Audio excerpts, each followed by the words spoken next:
one. What's good? It's your boy Delz. Welcome to the Delz Show. We have a legend in here. We have a legend in here. Oh my God, Mickie James. Give it up to Mickie James. I know we ain't gonna hear you clap, but hit the like button and all of that. Mickie, retirement match? I mean, come on, you know she can't retire. She ain't retiring. It's Mickie James right here. Tell me about this match, please, if you would. Oh, well, I've been on this last rodeo and really I wanted to test myself. I've been wrestling a long time, over 2 decades of my career and on television since 2005. And I think the things that I've been able to do in all of that time has been remarkable. It's been incredible and I'm super grateful. And after I lost the championship, the Knockouts World Championship, after being able to do so much and defend it and carry it out at the Rumble. And I think I really had to sit back and I was like, well, what else do I have to prove? What is my purpose in wrestling? And I felt like there was a lot of um,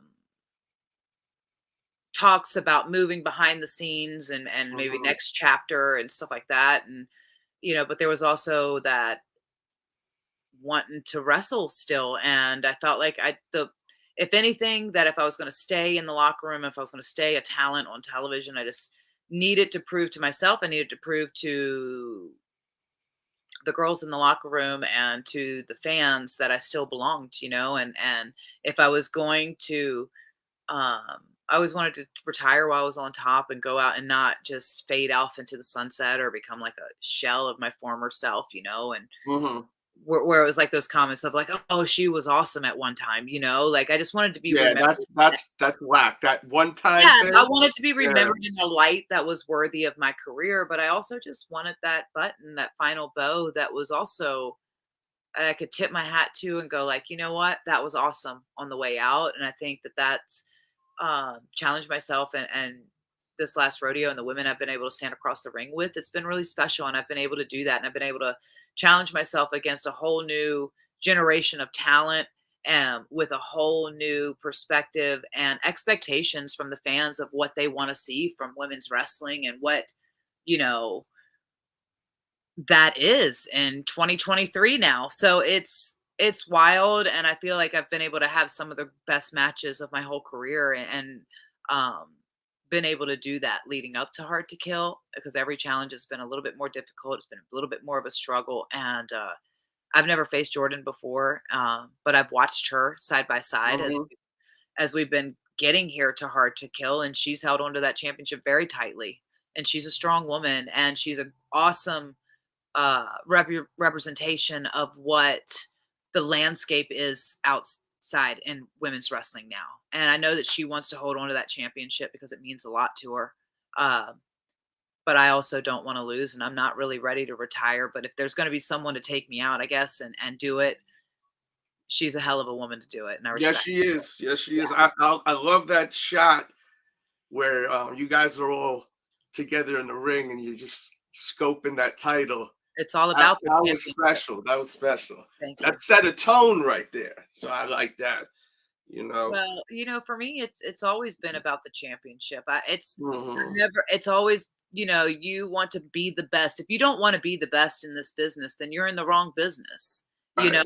It's because that you have to stay hungry and you have to stay in that mindset of learning and growth and what that whole being the best is like being a chameleon in the sense of you have to be able to mold and adapt to your environment and to that locker room and the reality is that Impact gives the women the greatest opportunities to shine Mhm.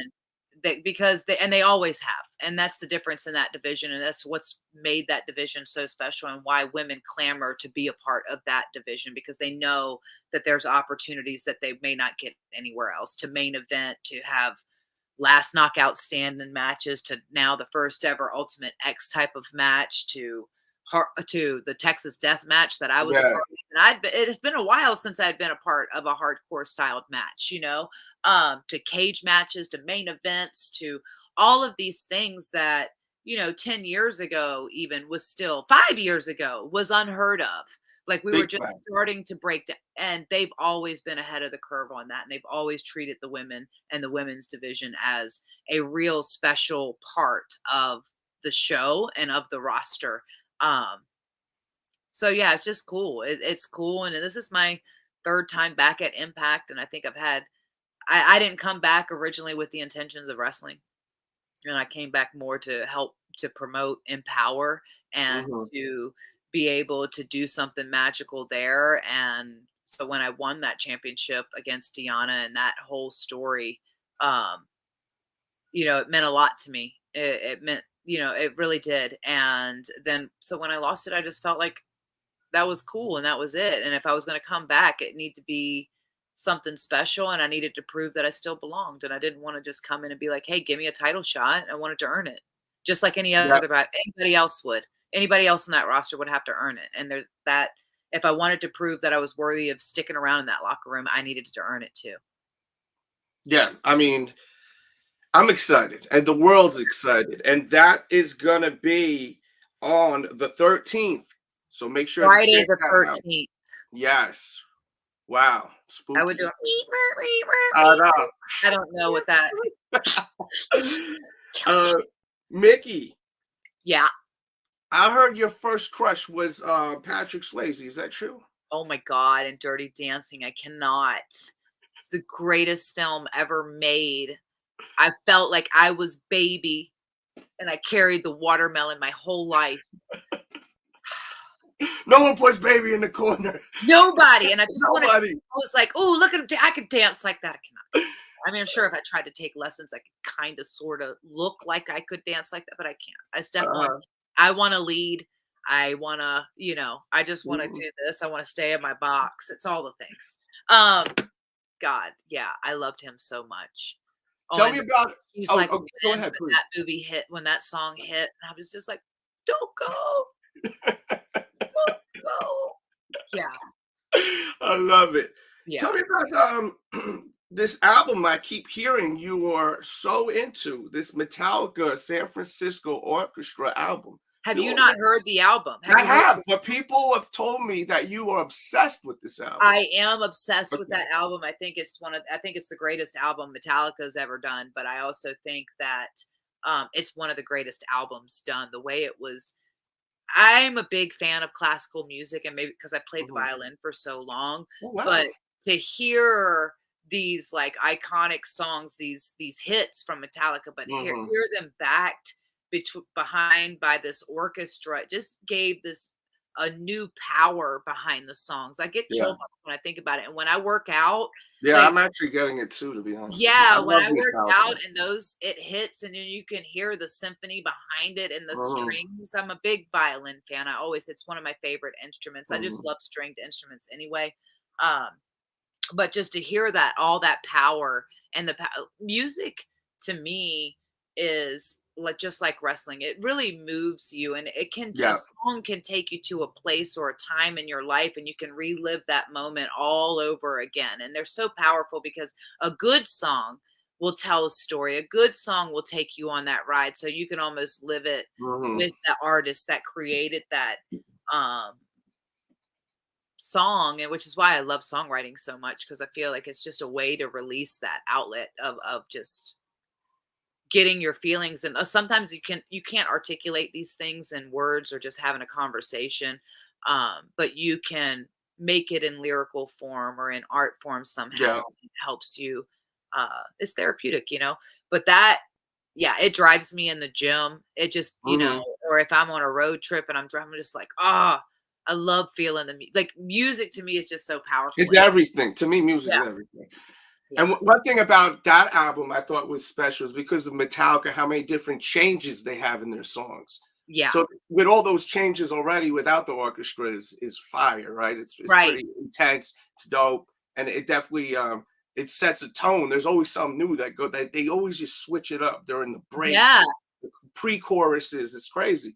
It's but insane. now you have an orchestra doing it with them. It's like this is like really So big, beautiful. like, you know? Yeah, and I think it also bridged that gap because a lot of people thought of Metallica as like this heavy metal and raw Yeah. and screaming. But for a person who is an artist, it really could make you appreciate those changes, but also appreciate the story a bit more, I think, because people who weren't fans of hard, heavy metal rock could then appreciate it from the musical aspect of like, uh, it presented it in a different way. Yeah. It's almost like, we're doing right now, this rock musical, The Last Match, and it's Yeah. to me is one of those, and I'm a co-producer on it. But when I talk to Rachel and Jeremiah and the people that are a part of it, it's like it does bridge that gap between the theater world of people who take theater very seriously, but don't really that kind of look down at wrestling in the sense of like, oh, that's a different type of theater, right? But then Yeah. there's the wrestling fans who are passionate about wrestling, but kind of are like, oh, theater is kind of meh, Yeah.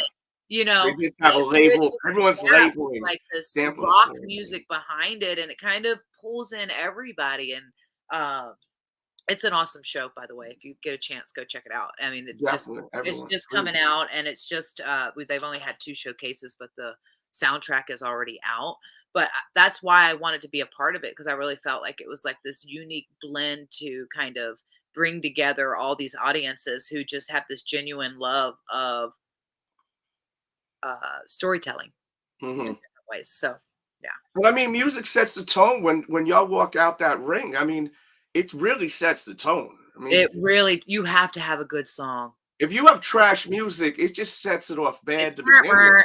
listen, Yeah, it doesn't matter, honestly, as long as you have that hard at least 30 seconds at the front that say you need that first 30 seconds to say, "This is who I am. This exactly. is That what it pop. is." Yeah. Because sometimes you guys run into the ring and they play the music, and you know right away who it is, and the impact of of how it sounds just turns it up a whole nother Yeah. notch. You know. Well, I think that the music is a very key element to a person's persona and to their introduction. I'm all about an entrance. I'm like, Mhm. never cut your entrance.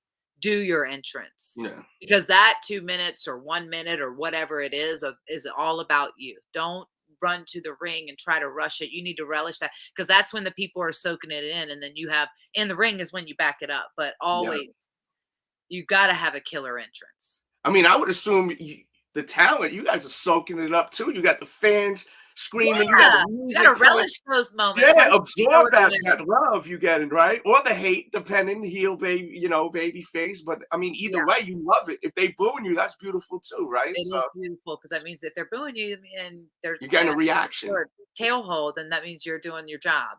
Yeah, that's right. That's Right. right. Hey, I know you gotta go. I got one more for you. So let's have some fun here. Aliens come down, right? They're cool though. They're cool. They're cool aliens, We okay. all end up being friends with them. We find out over there, wherever they're from, wrestling's a big thing. Aliens are wrestling. They got TV shows, aliens wrestling. But now they hear about us. We doing wrestling here too. And they want to know about Mickie James. They talk to me. I'm like, look, Mickie James is a friend of mine. She's a legend. Uh-huh. What matches do you want them to check first to introduce Mickie James, someone who's been in the game for 20 years? Oh god. What would you like them to watch first? They'd have to watch WrestleMania against Trish, I think. I Okay. think that was such a moment because of not just because of the match, because match-wise, what is it, a five-star match? No, but the emotion, Mm, in the arena that night and the connection with the people and just all of those things, it was magic. Um, okay. God, that's so hard because I relish and cherish every Definitely. storyline I've had, every moment across the ring with the girls that, we built that whole thing out of respect and love for the business and for each other. So it's really hard to pick one because they're all so No, I don't want you to pick one. yeah. You can I would go say ahead and pick that a one few. for sure. Um, I would say the Texas death match against Deanna.